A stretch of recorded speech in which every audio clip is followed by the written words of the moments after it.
That wasn't the sound of a race being lost. That was the sound of a legacy being stolen. Abu Dhabi 2021, the night a king was dethroned not by a rival, but by a catastrophic, illegitimate, and shameful manipulation of the rules.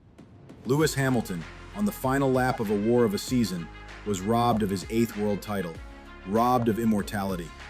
And that single moment of injustice sent a shockwave that led to the most stunning collapse in modern sports history. Today, we expose it all.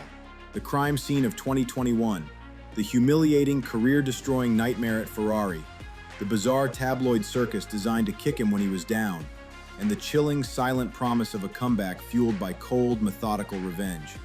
You need to stay until the very end, because the final act of this story is about to begin. Let's remember who we are talking about. This isn't just a driver, he is a statistical god, a phenomenon who clawed his way from a council estate in Stevenage to conquer a billionaire's playground. He hunted down the ghost of Michael Schumacher, an icon whose records were supposed to be untouchable. And he didn't just break them, he obliterated them. More wins, more poles, more podiums. By every metric that matters, he is the most successful driver to ever live. He had nothing left to prove, so he made the fairy tale move, the final pilgrimage to the hallowed scarlet of Ferrari. It was meant to be his coronation. Instead, it was a public execution. The 2025 season wasn't a failure, it was a character assassination. That legendary Ferrari was a red tractor in his hands, a dog of a car. And we had to watch, week after agonizing week, as the greatest champion of all time was humiliated, lapped by drivers he wouldn't have given a second thought to in his prime. He wasn't just losing, he was irrelevant. The fire that forged a 7-time champion seemed to be extinguished, replaced by the hollowed-out stare of a man who knew he'd been checkmated by fate. The world declared him finished, washed, done, and while his kingdom burned, the media threw gasoline on the fire. As he fought for his professional soul, they fed the world a different story. Lewis Hamilton and Kim Kardashian, a pathetic, distracting narrative designed to undermine his struggle. They weren't interested in his pain, they were interested in clicks. They tried to reduce this generational talent, this icon of focus and determination, into a piece of celebrity gossip. It was the ultimate insult.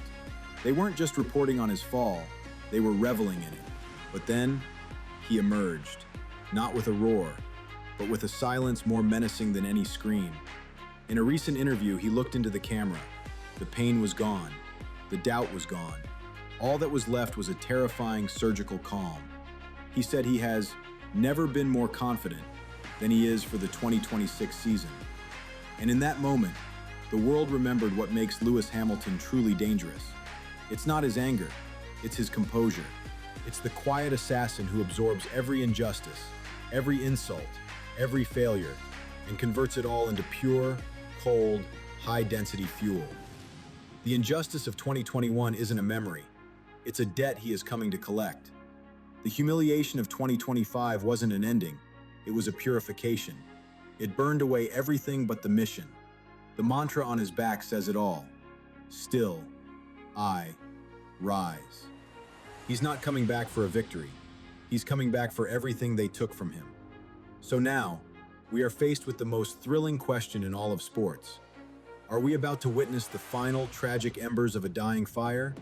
Or are we about to watch a master, forged in injustice and refined by failure, execute the greatest and most vengeful comeback in history? Let me know in the comments. Are you betting against the king?